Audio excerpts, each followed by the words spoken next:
Welcome to the regular meeting of the Farmington Public Schools Board of Education for Tuesday, November 21st, 2023. Mr. Rich, can we have a roll call? Sure. Ms. Smith? Here. Ms. Fox? Here. Mr. Walker? Present. Ms. Heinrich? Here. I myself am here. Dr. Blau? I am also here. You have a quorum. Thank you.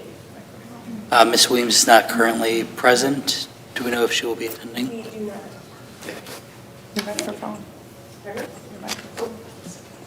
That would be good. All righty, let's all rise for the Pledge of Allegiance if you feel comfortable. I pledge allegiance to the flag of the United States of America and to the republic for which it stands, one nation, under God, indivisible, with liberty and justice for all. Thank you. All right. Moving on to my report, do we have a motion for the approval of the agenda?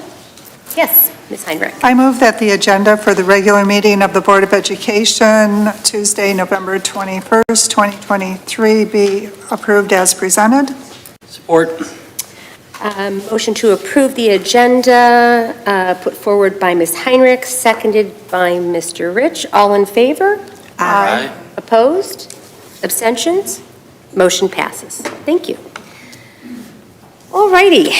We thank you for your interest in attending or viewing our Farmington Public Schools Board of Education meeting. The Open Meetings Act requires that all meetings of the Board of Education be held in public. As a result, our board meetings are the only place and time that we as a board can legally work together on district matters. While these board meetings are held in public for the purpose of transparency, they are not public meetings. While you are welcome to attend our board meetings in person or watch from elsewhere, we must take the time needed to address, discuss, and hear presentations on all matters of importance to our work for the district. Further, we, the members of the FPS Board of Education, together with our superintendent, agree to abide by the following standards of behavior when interacting with one another, both during our board meetings and elsewhere, even when, and in many cases, especially when, we disagree with one another's points of view. These are as follows: listen actively, no sidebars, respect people and ideas, presume positive intent, use electronic devices respectfully and stay engaged, listen to learn, not to defend, be brave, and be vulnerable. We thank our community members for abiding by these standards of behavior as well. Other things that I would like to address are the tremendous amount of new learnings that we experienced at the recent Michigan Association of School Boards Annual Leadership Conference. And I would like to invite my colleagues who also attended the conference to share whatever highlights they would like to share from that recent conference. Ms. Fox? Is your hand up? I can. Okay. Thank you. I think all of us attended, or most of us on the board attended the Michigan School Board in Lansing, Michigan a couple of weeks ago. There were 4 days that we were there, and part of it has to do with learning more and more courses that are available to make us all a better board individually and collectively. Thank you. Ms. Heinrich? Yes, I was overwhelmed with just how interesting and how much learning there was. They had 2 keynote sessions, and I was like, how can, after you have one keynote speaker, the keynote speaker for the second day was just as good in a different way. The opening keynote was 2 gentlemen that wrote a book, When You Wonder You're Learning, based on Mr. Rogers' enduring lessons for life, creative, curious, caring kids. It was just great. I went to a lot of clinic sessions. I went to the clinic session Lead Like Fred by the keynote speakers, and just was inspired, full of ideas for school leaders. There was a clinic session on Michigan merit curriculum and graduation requirements, which was really informative, especially regarding the work that we're doing in our school district right now, looking at all of those things. Another clinic session was Flashlight, Not a Weapon, Developing Actionable Data Analysis Systems that Work.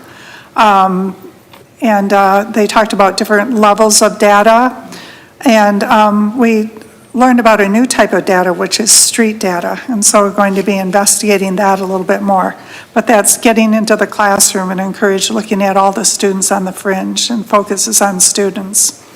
Ask Powerful Questions was another clinic session, and that was real interesting because it was led by a school board president, a Michigan PTA president, and a MASB consultant. And so there were different lenses talking about that.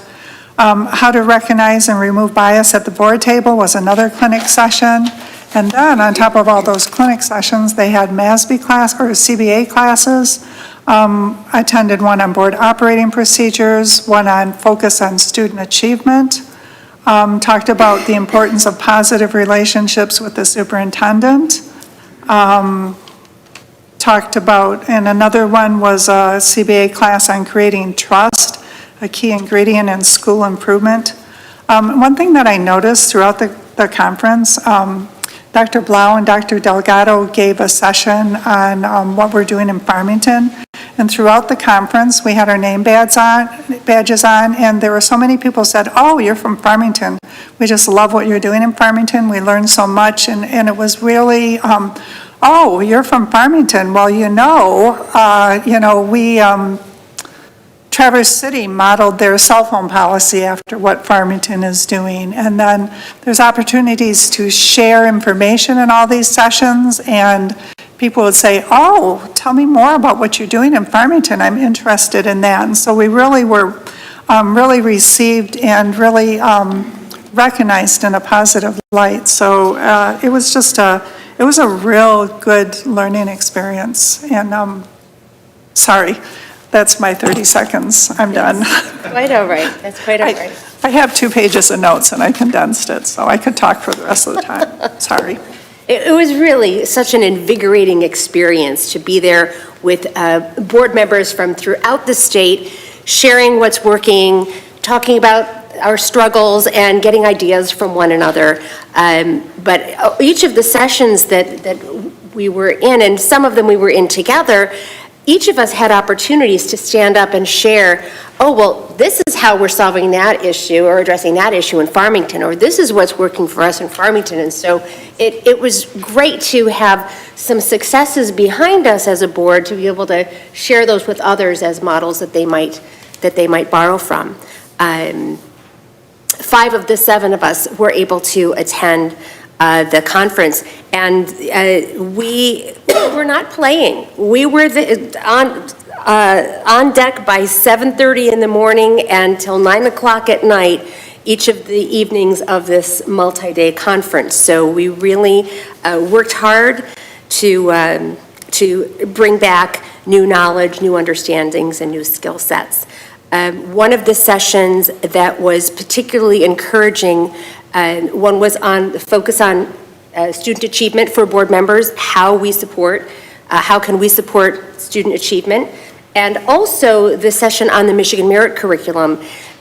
We heard again something that we'd heard last year from Dr. Cheryl Kennedy of the Michigan Department of Education, that the Michigan merit curriculum actually allows individual school districts and school boards a tremendous amount of latitude to determine how our students meet those graduation requirements. So while we can't change what the state has set as the graduation requirements, we have a lot of freedom to help students find their own pathway to meeting those requirements. So that's very exciting news because then that gives us permission as a district to move forward with some of our innovative ideas around more choice for our students.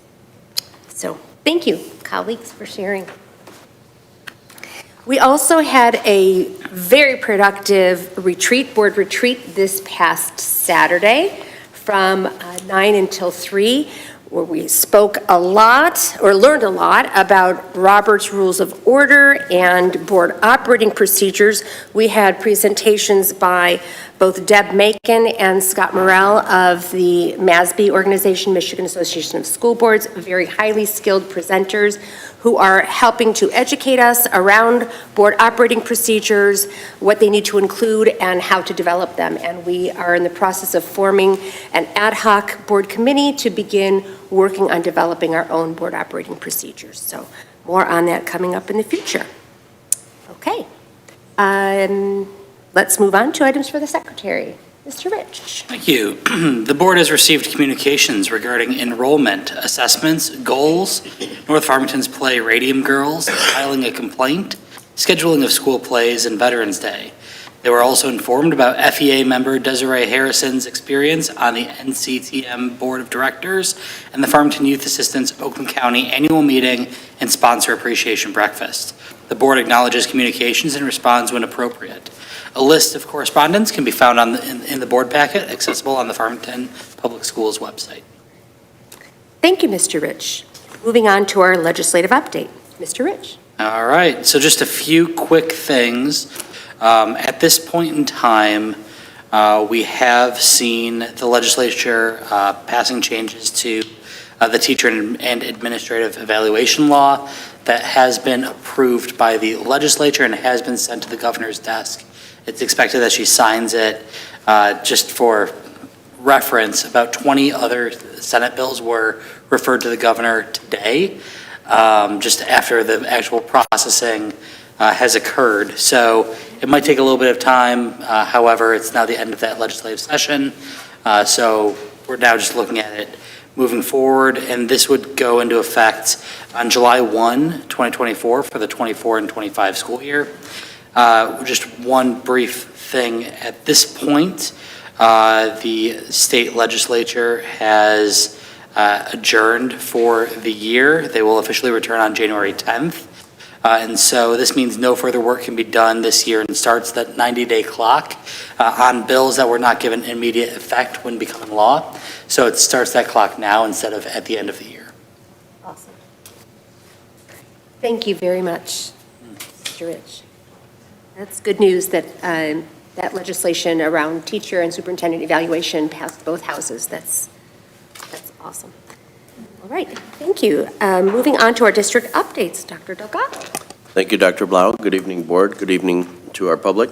So a few things. It's been a while since we had a board meeting, so I first wanted to go all the way back to the beginning of November and thank everyone for their support of the Toast to Education. It was a wonderful event with our own FHS all-star band of our existing and retired teachers who were able to provide some musical numbers for us that evening and raise a lot of raise a lot of good money that goes directly back into our classrooms through mini grants that our teachers apply for the benefit of their students. So thank you all for your continued support of Farmington Public Schools.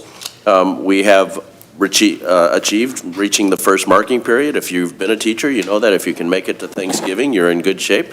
And so all of the intensity of August to now of starting your classroom and building those relationships and establishing routines with your students, by now we really have it down to kind of a well-oiled machine. So we appreciate all of the hard work from our students as well as our staff leading up into our first much-needed break here for Thanksgiving.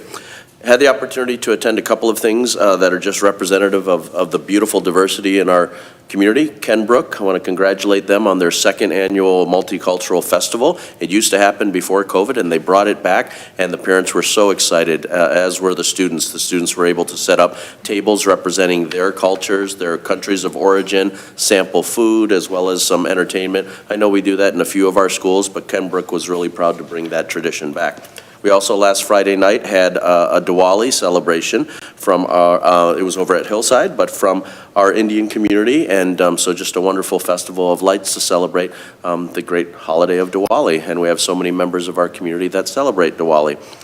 My team and I, the central office team, are almost done with all of our instructional visits. We go to every single school, every single classroom, celebrate with our teachers, interact with our students, and look at all the great teaching and learning that is going on, and it's truly wonderful for us to get in those classrooms and see exactly what's going on. We're setting up our second Board of Education instructional walkthrough. Fortunately, some of our board members were able to see our K-12 literacy foundation skills in action at Lanigan Elementary, and we're setting up a middle school new tech network at Power Middle School coming up fairly soon. And of course, we'll do proof of concept work at one of our high schools as well. So inviting our board to really understand what they're helping to invest in.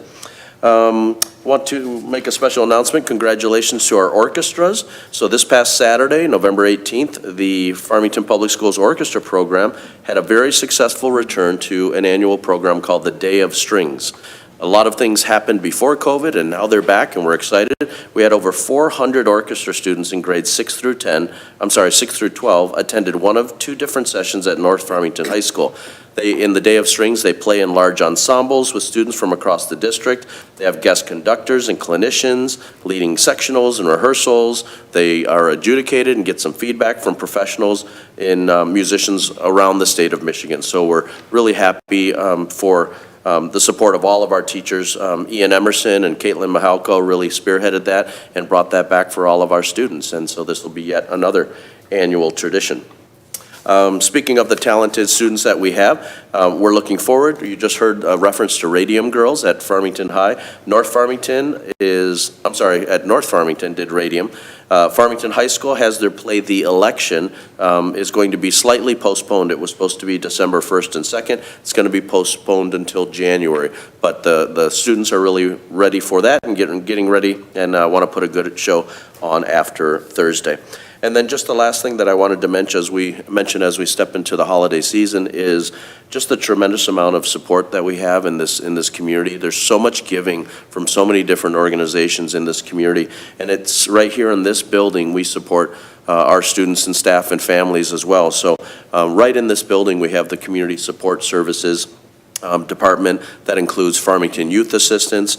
We highlighted in my November Spotlight Operation Common Good, which is a helping student organization that is under the umbrella of the Farmington Youth Assistance. But our own Community Support Services can help with anything from homelessness to housing, accessing affordable housing, to any needs that we might have. And we have excellent partnerships, of course, with CARES and other food pantries, the Goodfellows. There are so many wonderful giving people in this community that includes all of you here in the audience and here watching at home. So thank you to everybody and happy early Thanksgiving. Thank you, Dr. Delgado. Moving on to the administrative introduction of the new Director of Athletics and Safety. Yep. It's my pleasure to invite to the podium Mr. Brad Paddock, our Assistant Superintendent of Talent Development, with a special administrative introduction.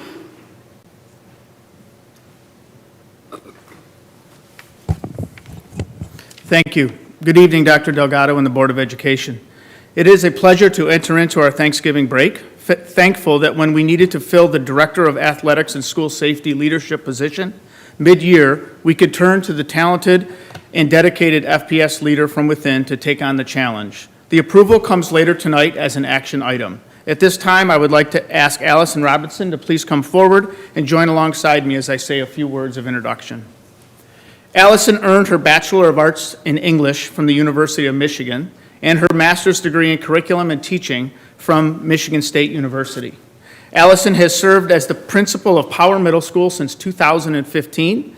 Allyson began her career in Farmington Public Schools in the year 2000 as an English teacher at Harrison High School and moving into the assistant principal role in 2011. As assistant principal, two of her main roles were athletic director and crisis team leader for the school. Superintendent Delgado stated, "I am looking forward to Mrs. Robinson joining the central office team.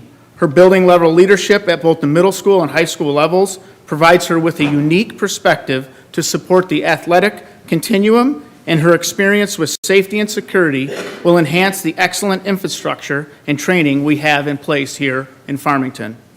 Although I now have a little more work to do because I have to get to work hiring a middle school principal mid-year, I can sincerely say on behalf of Dr. Delgado and the Cabinet Plus leadership team, I want to thank you for keeping Farmington Public Schools as your leadership home and your ongoing passion to serve our kids and staff in your new role. Please feel free to join me in congratulating Mrs. Allyson Robinson on being named the next Director of Athletics and School Safety. Allyson?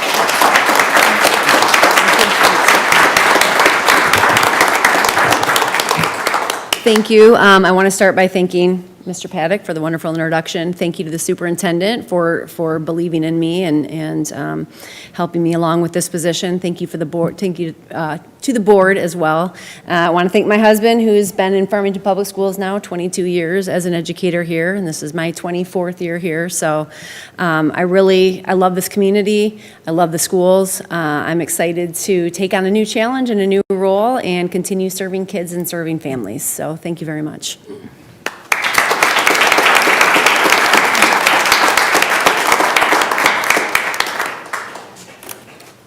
Thank you. Next are recognitions. And the moment you've been waiting for, not that we weren't waiting for that moment as well, but recognitions. So a tradition that we started a couple of years ago is we wanted to take each school's sports season and do a recognition at the end of the season. We understand that not all of the accolades and awards have been decided on with the MHSAA, but we're really proud of our young people, and so we want to bring them 3 times a year to celebrate all the work that they've done over these last 4 or 5 months of getting through a fall sports season. So at the podium here, we have our 2 excellent athletic coordinators. We have Ms. Stacy Punzel from North Farmington High School, and then Mr. Mike Cahill from Farmington High School, who will lead us through the recognition awards. All right. Good evening. Thank you, Board of Education, for the opportunity to honor our students at North Farmington for their accomplishments from this fall season. I know a handful of our students are here tonight. I know that I'm going to call them up by groups. So I'm going to start with boys tennis and Andre Dupree, who is here tonight. So Andre, come on up, and we're gonna do this together. So Andre has taken our team to the state meet again this year, and that is our 3rd straight appearance. We were regional champions, and the team was an academic all-state as a team as well, in addition to individuals. So I'm going to let Andre talk about the other accomplishments, and we'll go ahead and call the kids up and hand out their certificates. So go ahead, Andre. You want to go with these first? You want that? Hi, everybody. Just want to thank, the board and everybody for putting this on tonight. We're really appreciative. I'm really grateful to have the opportunity to recognize my amazing tennis team.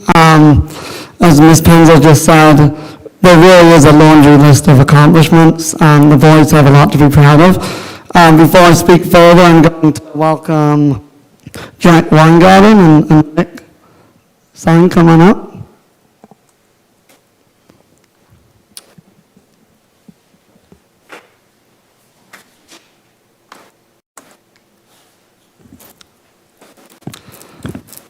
So,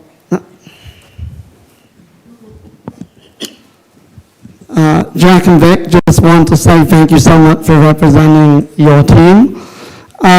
So just to kind of add a little bit onto the accomplishments, everybody knows we were the regional champions this year, so that was a really cool achievement for us. And we came 10th place in the state tournament. So it's due to these boys' tenacity and their talent. But it's not just their ability that's impressive, but the people that they are. On and off the court, they're some of the most respectful, well-rounded young men I've seen, and it really is a pleasure to coach them. So I'm going to just speak very briefly about the awards that each of these young men are getting. So Jack Weingarten is receiving an award for being a regional champion. He won the regionals at his flight at 2 singles.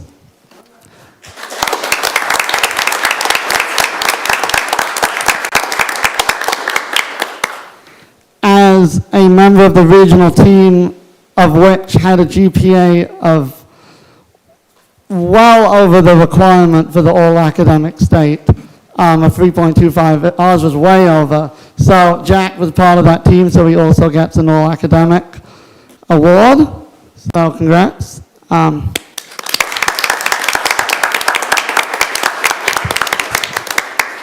Jack is also being voted one of the All-League for the white division that we're in. And he also received a medal that I gave him from the association. So congrats to you, Jack, on that.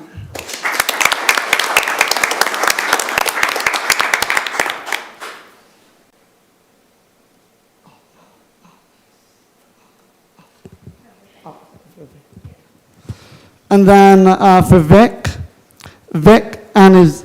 played doubles. Him and his doubles partner won the regional championship at two doubles.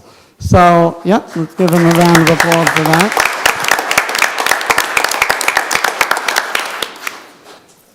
As was the case with Jack, he also received all academic team for being part of the group that had, the regional group that had over a 3.25. But very impressively, Vic also received the all academic senior award. Any senior on the regional lineup who had at least a 3.75 GPA or higher. So we can clap for him on that.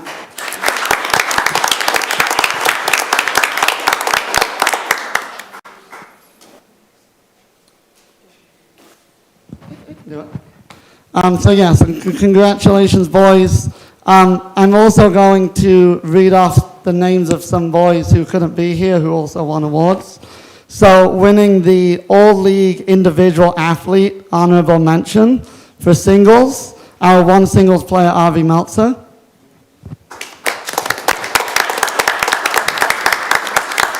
Receiving the All-League Individual Athlete in Boys Tennis Award for a member of our one doubles team was Josh Brenner.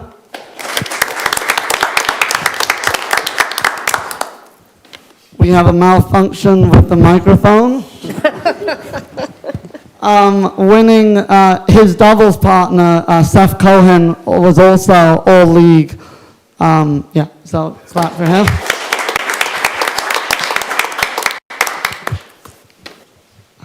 And then another academic all-state senior award goes to Sam Niemer for having a GPA of over 3.75.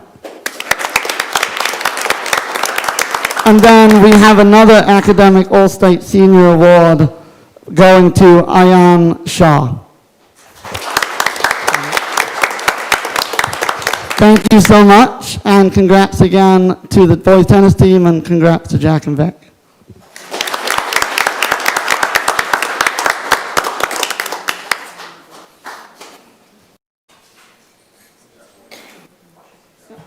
We'll be taking a short recess after all of the awards have been presented to come out and congratulate you, so don't leave yet.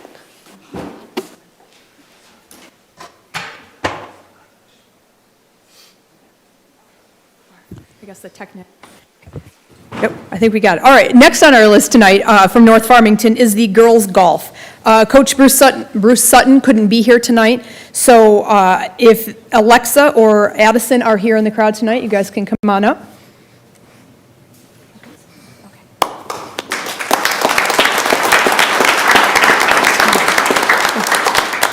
Or you can come a little closer. All right, both of these girls were selected as the OAA All-League for North Farmington. So, Alexa.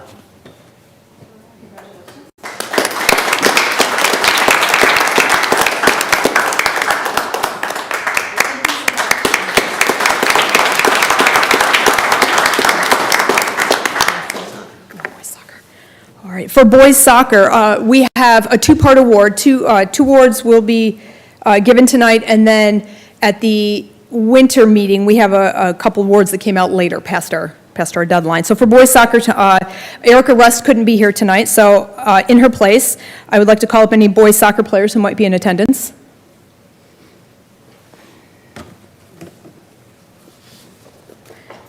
So we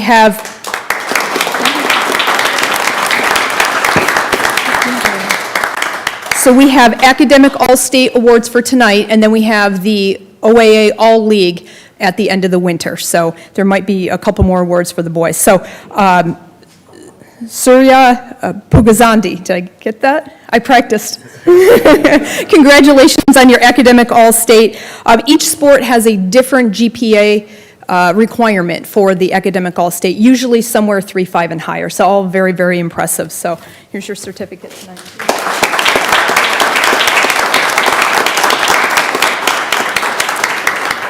And our second academic all-state for boys soccer is Logan McClure.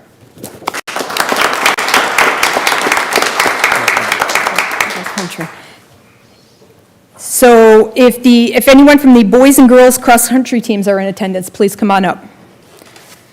So we have all league awards tonight for our cross-country team. So we have 3 all-league awards for our boys team. So we'll start with boys. We have Matt Ray, Alex Hamilton, and Jamison White. And hang on, congratulations, guys. All right,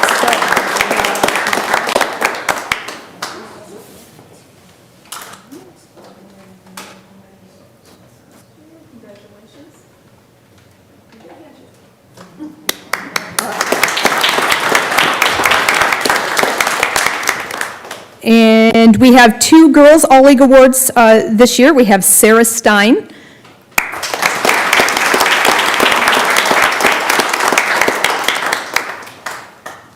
And our second all-league award is Cora Liu.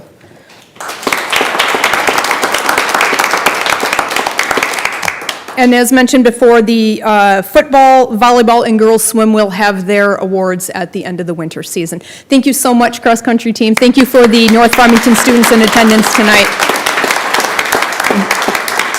And I'm going to hand this over to my colleague, Mike Cahill.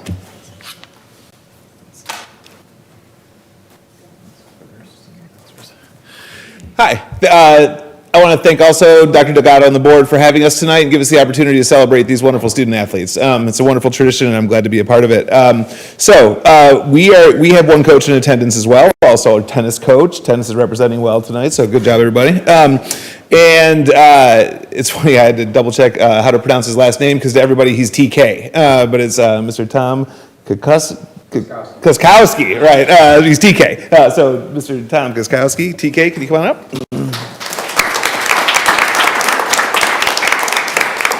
So now you know why everybody calls me TK instead of by my last name.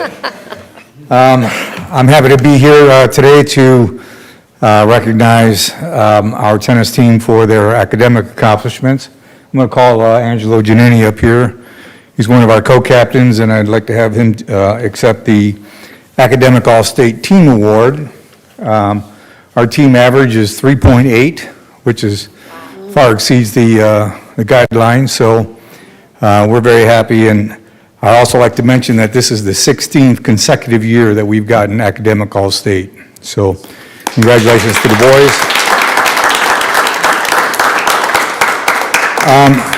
We also have a couple of seniors who get the individual. You can hang with me, Angelo, because I'm going to have you take this to the other boys. So we had a couple of seniors who also get an individual Academic All-State. The first is Arjun Sundaram. Arjun is also one of our team captains, co-captains. He had a cumulative grade point average over the 4 years of 3.98. I don't know which teacher it was that screwed him out of the 0.02%, but I'm not happy about that. In addition to that, we have Samarth Punjala. Samarth has again, over a course of 4 years, all of his time at Farmington, 4.0 grade point average, which is a remarkable accomplishment. Okay, yeah, thank you. I just want to give one more little advertisement for the team. So this is the third year in a row that our boys team has won the Blue League Championship. And so next season we'll be moving up to the White League so we can compete with Andre and his fine team. It'll be an interesting match, I'm sure. And so that's it for us. Thank you to the board for giving me this opportunity to recognize the boys. Thank you, guys.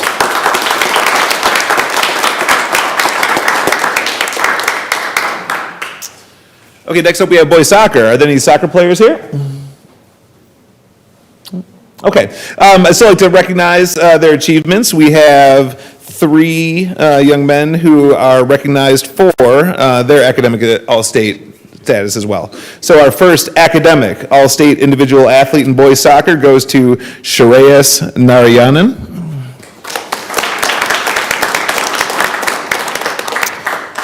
Our second academic All-State individual athlete in boys soccer is presented to Kyle Braska. And finally, our last academic All-State individual athlete in boys soccer, Matthew Taylor.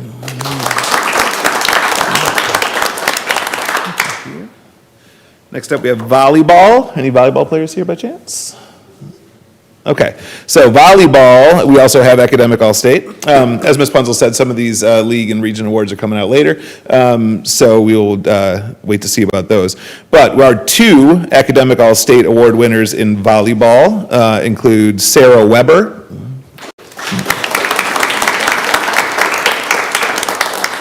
And our second academic All-State individual athlete in volleyball goes to Mary Rod.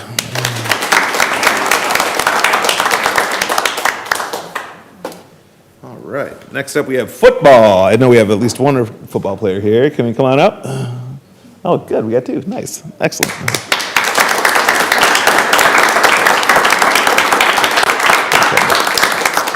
Okay, Coach Albrecht couldn't be here, but we have all league and all region award winners here. So first we have James, right? Yep. So first up we have, give a second. Let me talk about you for a second. So our first award winner is James Marshall, and he earned OAA All League in football for this year. So James Marshall.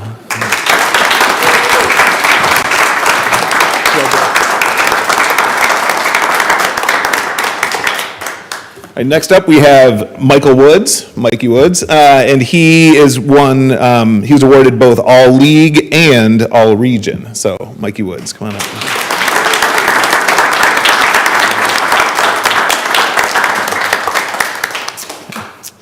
We have other award winners here as well. We have one other All League and All Region who's not here tonight, but please, round of applause for Cameron Petaway.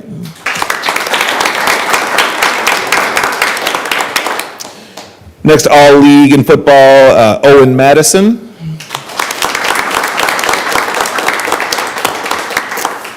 Also, All League in football, Jeremiah Axe. And last but not least, All League, Daniel Vukai. All right. Thank you guys for coming. All right.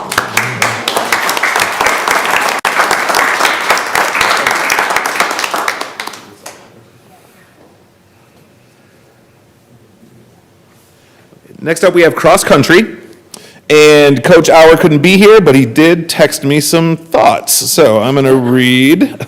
I told me you sent them in the parking lot. So here we go. The boys cross country team was in a rebuilding year after graduating 12 seniors. This year's team surpassed expectations at every meet, led by all OAA performer Benjamin Pura. His leadership will continue to fuel a quick turnaround. The girls cross country team was league runner-up, had 4 all-league, 2 all-county, and 2 all-region performers. They qualified as a team for the state meet for the 3rd time in 4 years, finishing 25th in the state.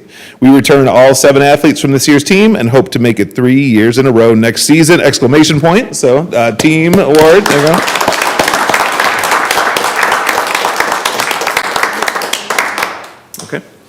And we have many award winners for this. So first we had the team as a whole achieved the status of league runner-up for the 23-24 season. So cross-country team, the girls cross-country team, again, status of league runner-up for the season. So that's quite an accomplishment.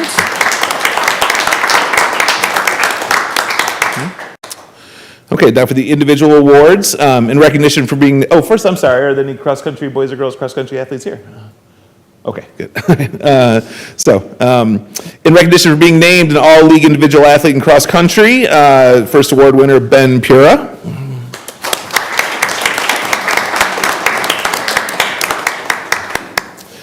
Next, all-league individual athlete in cross-country, Caitlin Parrish.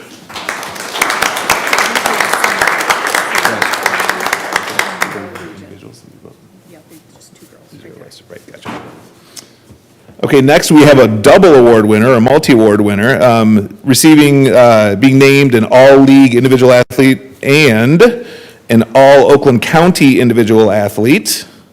Oh, and one more, I'm sorry. Wait. They're sticking together.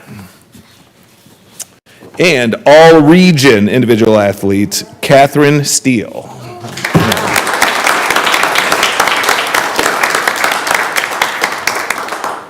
Also with the trifecta, we have all-league, all-county, and all-region for Molly Baracco.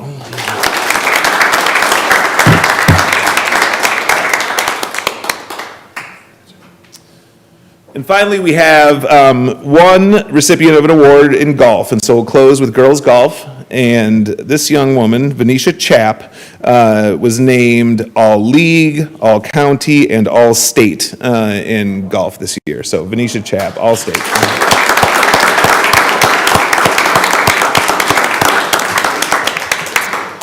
All right, that does it for our Farmington High School. Thank you again for coming, and thank you for honoring our student athletes. All right.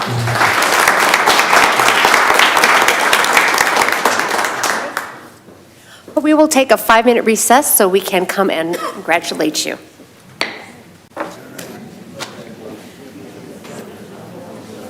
Did you get one of these? It's probably already in. Desk. It was sitting here. Oh, yeah, this has been here a while. What just happened to the in there?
right.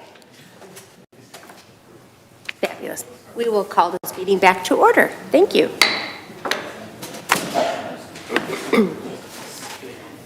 Next, we have reports from board committees, and Ms. Heinrich, would you be willing to give the Finance and Facilities Committee report?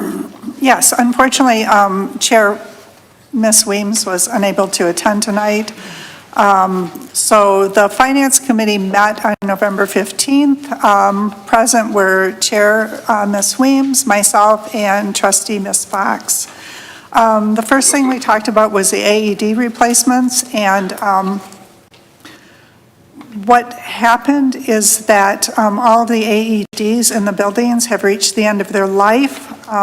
They're over 12 years old, and so the district is going to replace all of them, and the cost of $79,650 is going to come out of the general fund through Safety and Security Grant.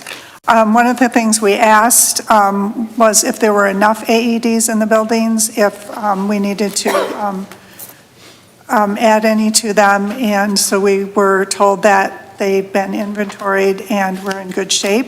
And that's something that will be approved during the consent agenda. It won't be a separate action item. The next thing we talked about was replacing the food service equipment at Lanigan Elementary School. And so the district is recommending purchasing new equipment for Lanigan Elementary School. What happens is there's all of the equipment is dated, and so they're replacing hot and cold serving stations, they're replacing a warming cart, a milk cooler, prep table, a cashier, condiment stations. The purchase is going to be paid from the Nutrition Services Fund, and it'll be installed next summer after the bond work is done. What was I going to say about that? Then we talked about East Middle School food service equipment. And so the Nutrition Services Department is purchasing new kitchen equipment for East Middle School. And so they need 3 new hot serving stations, a cold serving station, some air screen coolers, some cashier stations, milk coolers. And that is going to also be paid for by the Nutrition Services Fund and it'll be in the late spring and summer. And what is happening with these food service equipment is all of the buildings are through the bond work. They're going through and being updated. And so this isn't anything new. And we did ask about some questions while they're updating these elementaries with the increased volume of lunches. And we asked if they needed additional serving lines or how they were dealing with the additional volumes, because if this was an opportunity. And I was really impressed with our Angela Davis, our supervisor of nutrition services, but they're really being creative and, making sure that the kids are getting through the lines in a timely manner. And she talked about having portable cashier stations and things like that. And so they're really dealing with the volume and the increased volume. And they've had to make some changes, but they're adapting pretty well on that. The other thing that we're talking about is refrigerated food service delivery trucks. And so the Nutrition Services Department is recommending the purchase of 2 new refrigerated trucks. And one of the trucks is about 20 years old, and the newest truck is 10 years old. And so what they're doing is they're going to retire the 20-year-old truck, and they're going to leave the 10-year-old truck for a backup. And we really got detailed items on how this truck is built and how it's going to be paid for out of the Nutrition Services Fund. And one of the things that they talked about is the central kitchen packages food and delivers it cold to the elementaries. And then the hot food is delivered hot to central kitchen and early childhood center. And so with the increased volume, with the free lunches, they're really needing 2 trucks to handle this. And so it's going to be a good thing for the district. And the next thing, we talked about a lot, a bus purchase recommendation. And this is something that will be on the consent agenda. And so the Transportation Department is constantly reviewing the buses and going through a cycle, and they're purchasing 10 new buses to replace the aging fleet. And there's going to be 2 special education buses. They've got 8 regular education buses. So the total is going to be 72 new buses, which is 75% of the existing fleet. There's going with Hoekstra, and that's who we bought all our buses for.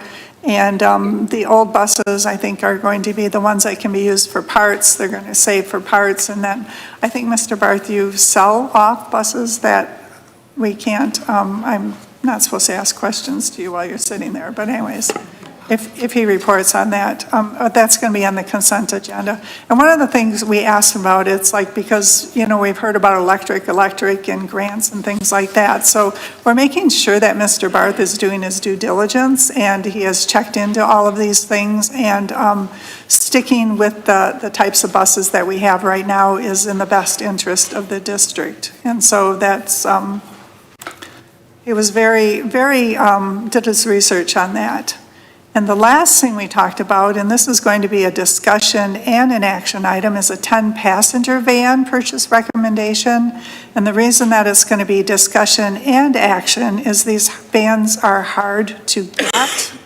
And so the Transportation Department is recommending purchasing 2 10-passenger vans from Hoekstra Transportation. And they're going to provide a relief to our midday runs, specifically the drivers' credentials don't have to be certified as the bus drivers, and so it gives more flexibility within the district for transporting smaller groups of students and for athletics and during the school day. And, and we also talked about the central office warehouse project, and the committee had a lot of recommendations, and Mr. Barth is going to do some more research and bring back more information to the committee before we put that on the agenda for discussion and for further action on that. Ms. Fox, is there anything that you want to add to that report? I kind of am like winging it because... Well, I think you've done pretty well. Okay, so, yeah, so that's it. So thank you. May I just ask a clarifying question? So we're purchasing 10 new buses. Correct. So we're not purchasing 72 new buses, but this makes 72 that we have replaced. Correct. As we've gone through this process. Correct. Okay. Just didn't want there to be misunderstanding that we were purchasing 72 buses. No, 72 new buses is way too much to purchase at one time. So, and what did he say, that's 75% of the existing fleet, right. So. Will now have been. So that's the total, right, so that's the total. And so it's an ongoing cycle, right. Every year, we replace so all the buses don't age out at the same time, and so they're not all replaced at the same time. And I think the district does a good job of maintaining parts and repairing the buses and keeping them in operating order. Thank you so much for that report. Next, we have discussion items. And we can discuss items A, B, and C all together. They are all food service equipment recommendations for Lanigan East and for the refrigerated food service delivery trucks. Mr. Barth is going to read. Yeah. Yes. Did you want to? Well, and we do have Ms. Angie Davis here if to answer any questions. This was, as you can see, was really discussed in length at great detail at the Finance Facility Committee. But if there are additional questions about these 3 items, she's happy to answer any questions if you'd like her to come to the podium. Does anyone have any additional questions? Okay, then. We will carry on. All right, moving to item D under discussion items, the 10-passenger van purchase recommendation. Any questions about this?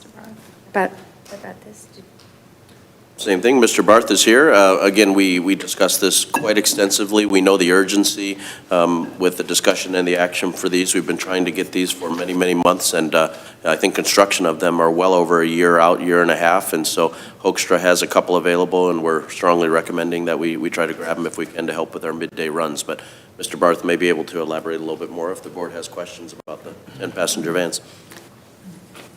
Good evening. Good evening, board members and Dr. Delgado. I just wanted to clarify what you mentioned before about the bus purchases. Just so you know, buses are regularly replaced as part of the bond. And so the buses that are being replaced either been red tagged in the past by the state, or they're past their 10-year life expectancy. So they have so many miles, so much wear and tear, they're not worth replacing, repairing. But we do strip those buses down and save parts, which saves a ton of money. And then basically the shells are sold off to a company that we've partnered with. So there's no waste involved. We keep our fleet up to date. It's a great purchase for us in terms of the bond for the MSPO bond work and so. Mr. Rich? And just since that was brought up, part of the reasoning that we always talk about when it comes to Hoekstra, even if they aren't necessarily the very cheapest option, they are who our mechanics work on. They know how these buses work in, out. They know how the different parts need to be replaced, and that saves us a lot of money in the long run as well. So it's not just the purchase price that we have to consider, but it's also the expertise that our mechanics have on these buses as well as other vehicles. That's an excellent point. Yes, Ms. Heinrich. And we don't automatically go with Hoekstra, don't you compare prices with other bus companies?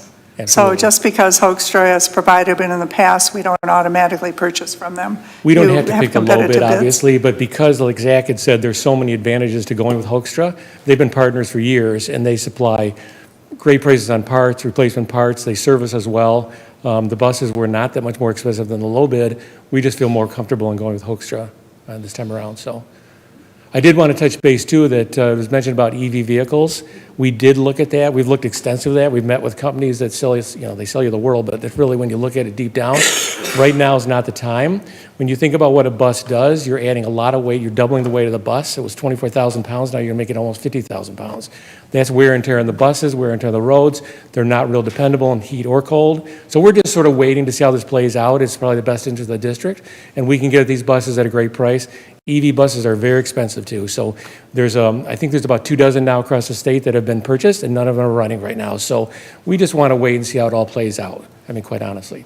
So in terms of the 10-passenger vehicles, Chris mentioned, Dr. Delgado mentioned that we have an opportunity to purchase from Hoekstra.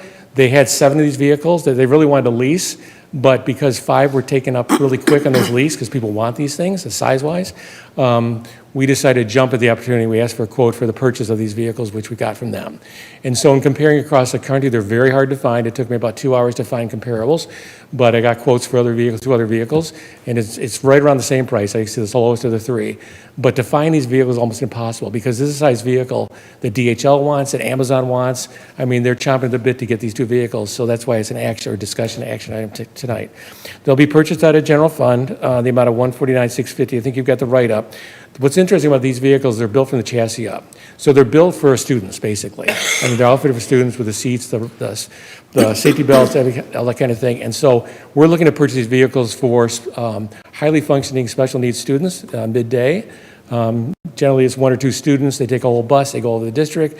It's going to save us a lot of time. As mentioned by Claudia, they don't require a CDL, just a chauffeur's license. So any staff member with a chauffeur's license theoretically drive one of these vans. So that's a number of reasons to purchase these. We have an opportunity. If we were to wait and bid this out and try to get these vehicles, we're talking 1.5 years to 2 years and probably higher prices. So that's why it's coming to you as an action item tonight. Any other questions? Thank you so much. Okay. Moving on to public comment.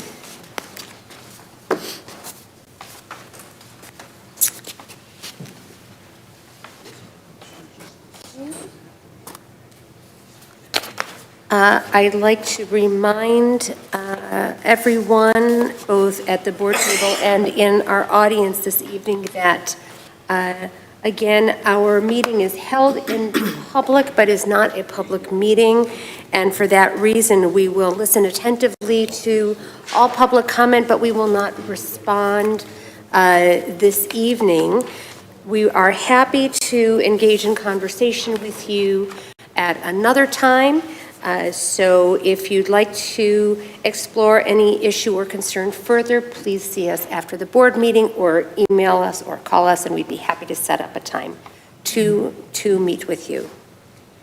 All right, first we have Mr. Bill Lubaway.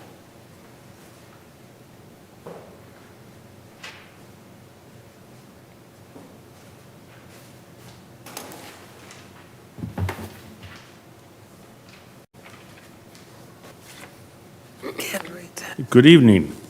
I'm here to talk today about the recognition of the sacrifice of 40 Farmington soldiers in the Farmington Schools proclamation. The Farmington Public Schools proclamation lies by omitting any mention of the 40 Farmington residents who gave their lives in the Civil War to preserve the Union and free slaves. The proclamation says, whereas, despite the greater Farmington community having been founded by abolitionist Quakers and being a stop on the Underground Railroad, it is acknowledged that there is a long history of racism, discrimination, and segregation within our community, which has adversely impacted educational and economic outcomes for many racial groups. Instead, the proclamation throws in a gratuitous reference to Farmington's insignificant participation in the Underground Railroad as a prelude to slurring Farmington's communities. So, let's see how we can do here. These are Allen, Beach, Blanchard, Bachman, Botsford, Crosby, Daines, Davis, Edwards, Gibbs, Green, Hiles, Horton, Ingersoll, Jakeway, Johnson, Lamb, Lockwood, Nauman, Owen, Brick, Power, Robinson, Seward, Smith, Sowell, Stoughton, Thayer, Thomas, Tremper, Walton, Wilcox, Williams, Willis, Wilcott, and Wood. On second thought, Farmington Schools probably did the Farmington communities a favor by not associating these 40 heroes and their grieving families with the unfounded allegation that there is a long history of racism, discrimination, and segregation within our community. Thank you, 40 heroes, for your service. Thank you, Mr. Lebaway. Next, we have Mr. David Villar.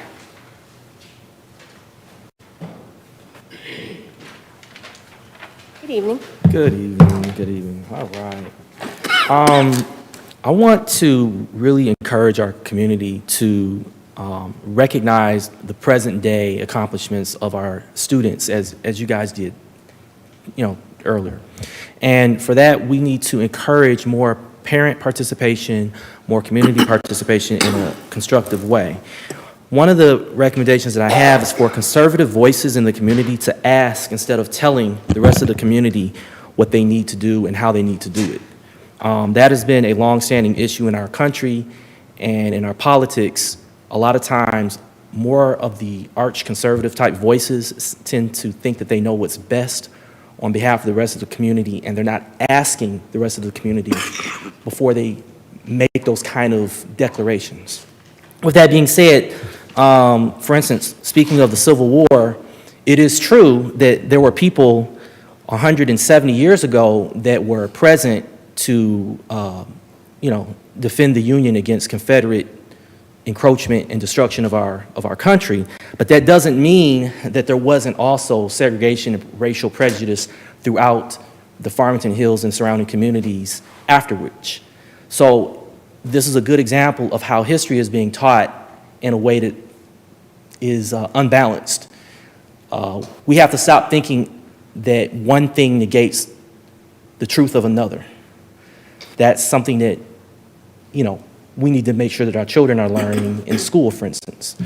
Media literacy, for instance, is something that we need to encourage so that our students know how to properly distinguish fact from fiction when they're being told things in public forums, from the news and so forth. So the involvement of more engagement and participation really does require some of the principles in DEI.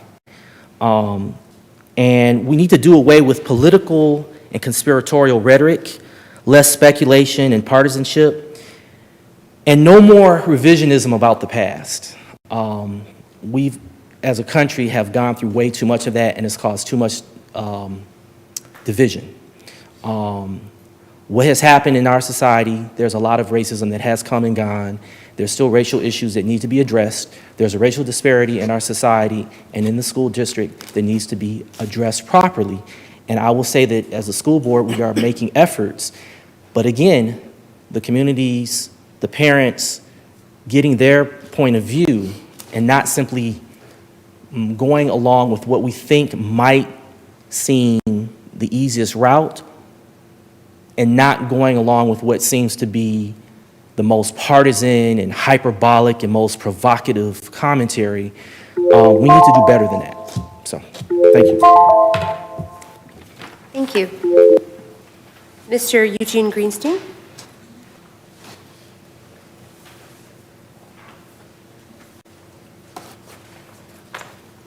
Good evening. I hope everyone has a happy Thanksgiving.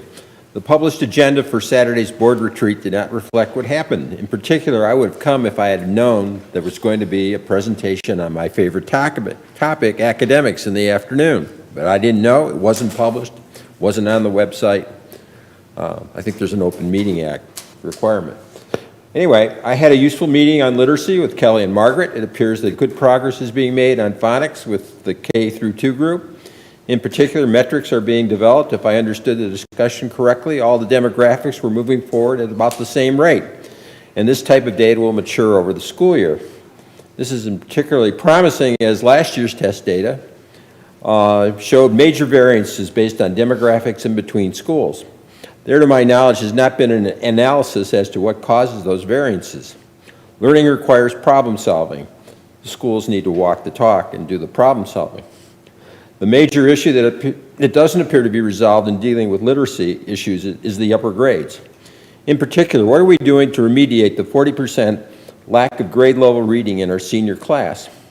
As I have pointed out, lack of literacy is a major societal issue, and we just heard about the importance of literacy in the previous speaker. How many tutors do we need to fix the 12th grade literacy problem? How many do we have? What is the constraint? This board needs to deal with this strategic problem, even if difficult. I and others are waiting. And also, let's not forget grades 6 through 11. Thank you. Mr. Thomas Hull?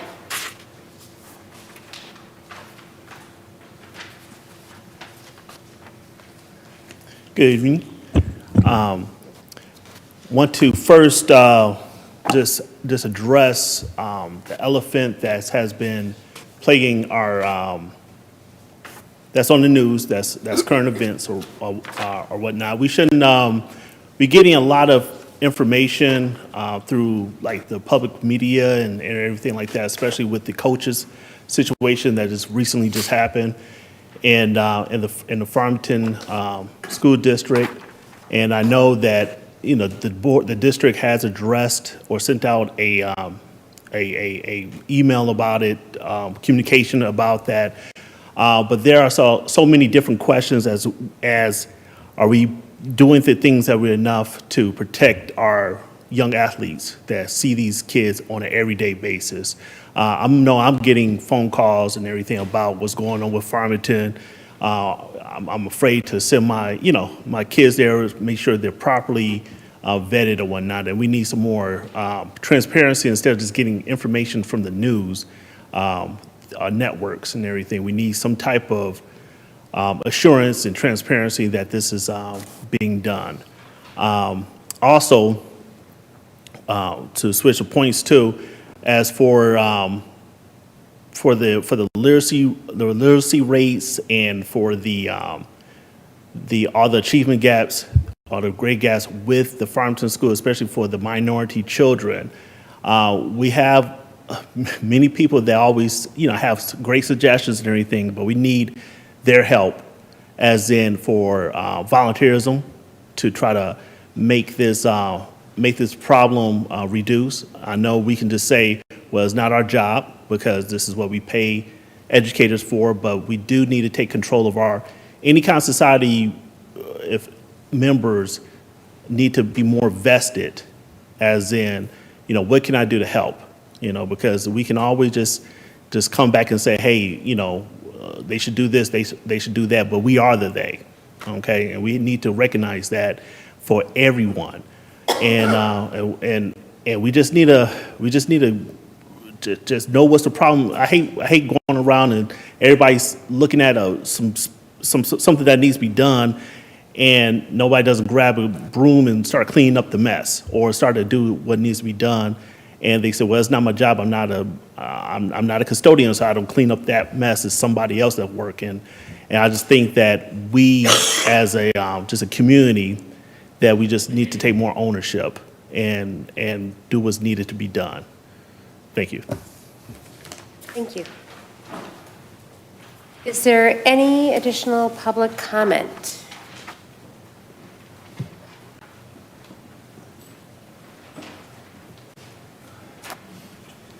Okay. Is there any further public comment? Seeing no further public comment is now closed. All righty. Next, we move on to our action items. Our first action item is the approval of bid package number 11. We have a motion? Yes, Ms. Heinrich. Yeah, this item was presented at the October 24th Board of Education meeting, and we have representatives to field any additional questions.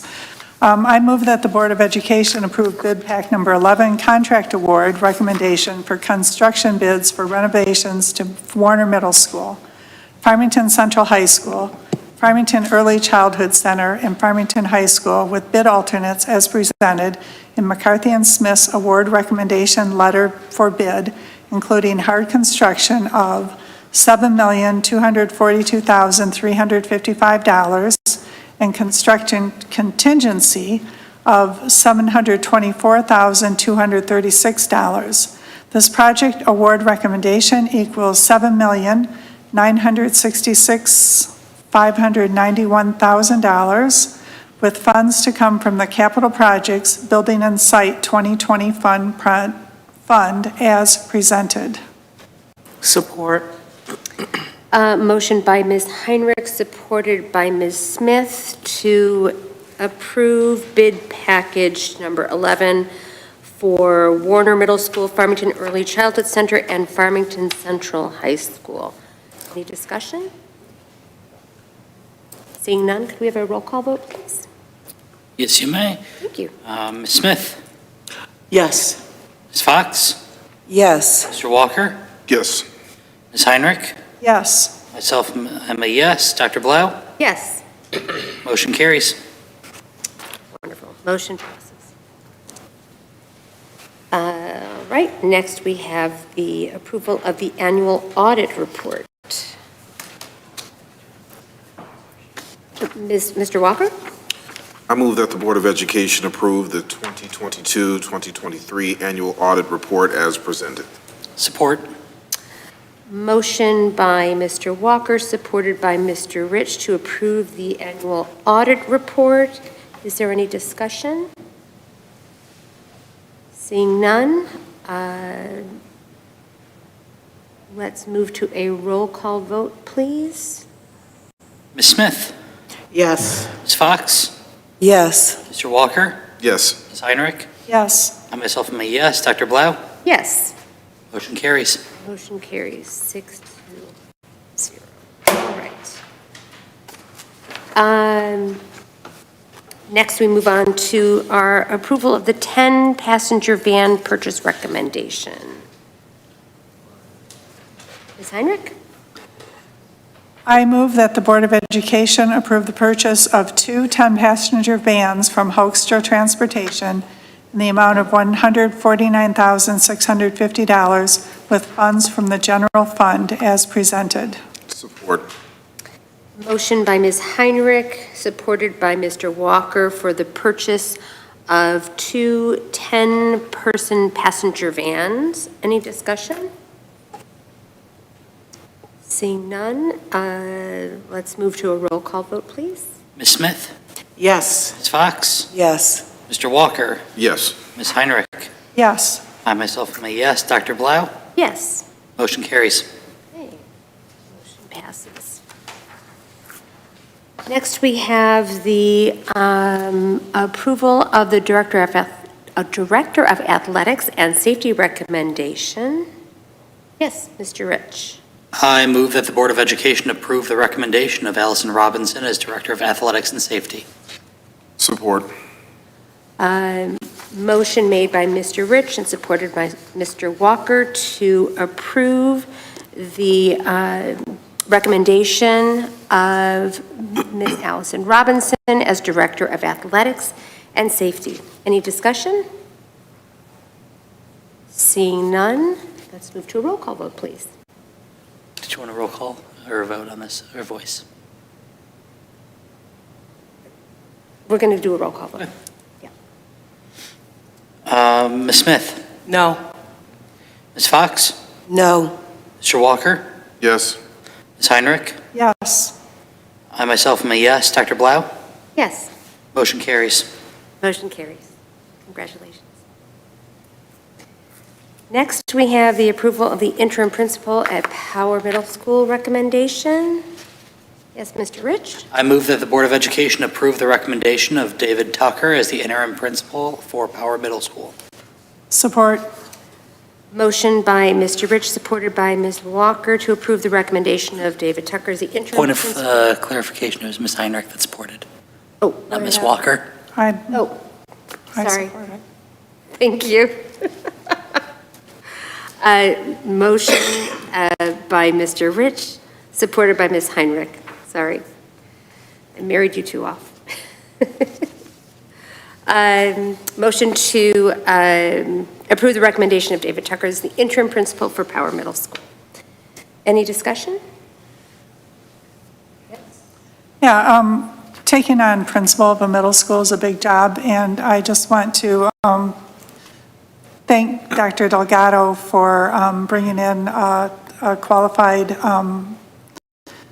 leader in this important job to give the district time to make sure that we find the correct leader for long-term principal of a middle school. Yes. I appreciate the work that Dr. Delgado did, but we do have qualified people here in this community to do that job, to fill that seat. I know that it's been discussed that it could be a disruption to move other people, but it's also a disruption to move the principal when we could have brought in an interim from somewhere else until that job could have been posted. I appreciate that Mr. Tucker has taken this position on and that he was a middle school principal prior to. But we do have qualified people here that we can put into that place. Any other discussion?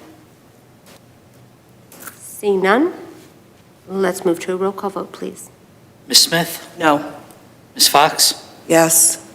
Mr. Walker? Yes. Ms. Heinrich? Yes. I myself am a yes. Dr. Blau? Yes. Motion carries. Awesome. Next, we have items from the treasurer. Would you be willing to stand in for Ms. Weems this evening, Ms. Heinrich, yet again, on the expenditures? I can take it. I don't have my computer, so can you Sure. Okay. report on that? Yeah, not a problem. Thank you. I'm sorry, Ms. Heinrich. I move that the Board of Education approve the expenditures as outlined in the expenditure printout dated November 21st, 2023 as follows. General Fund, $10,872,816. General Fund Athletics, $236,978. From the Capital Projects 2020 Bond Fund, $677,511. Capital Projects 2023 Bond Fund, $1,894,601. From the Nutrition Services Fund, $606,670. And the Benefit Stabilization Fund, $1,548,402, for a total of $15,836,978. Support. Motion by Mr. Rich, supported by Ms. Heinrich. Any discussion? Okay. Roll call vote, please. Ms. Smith? Yes. Ms. Fox? Yes. Mr. Walker? Yes. Ms. Heinrich? Yes. I myself am a yes. Dr. Blau? Yes. Motion carries. Wonderful. Next, we move on to our consent agenda. Yes, Ms. Heinrich. I move that the Board of Education approve the November 21st, 2023 consent agenda as follows. A, approval of minutes, October 24th, 2023 regular meeting, November 18th, 2023 board retreat. B, Head Start Director's monthly report. C, personnel items. D, workers' comp settlement. E, AED replacement. F, 2023 bus purchase recommendation. Support. Motion by Ms. Heinrich, supported by Ms. Smith. Any discussion? All right. I think we can do just a voice vote. Yes, awesome. All in favor? Aye. Opposed? Abstentions? Motion passes. Excellent. Any reports this evening from board representatives? Yes, Ms. Heinrich. I had the honor, the opportunity to attend the joint IDEA and SRT meeting, which is our diversity equity team club and our student roundtable. Really great meeting. We have just so many wonderful things going on in our district. There's a lot of our students on the student roundtable are also involved in the IDEA clubs in their school, and Mr. Smith is doing a phenomenal job leading the students. They shared goals for each group. They had time for discussion. They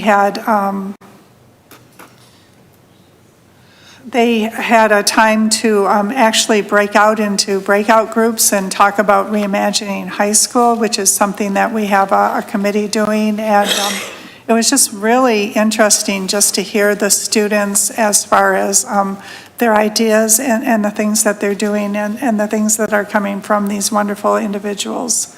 Yeah, I just, every time I go to these meetings, I'm just filled with awe and wonder. So we've got a great group of students and a lot of leadership in our district. Wonderful. Thank you, Ms. Heinrich. Any other board representative reports? I was able to participate in the discussion with the Education Foundation, Farmington Education Foundation, about the success of our Toast for Education this year.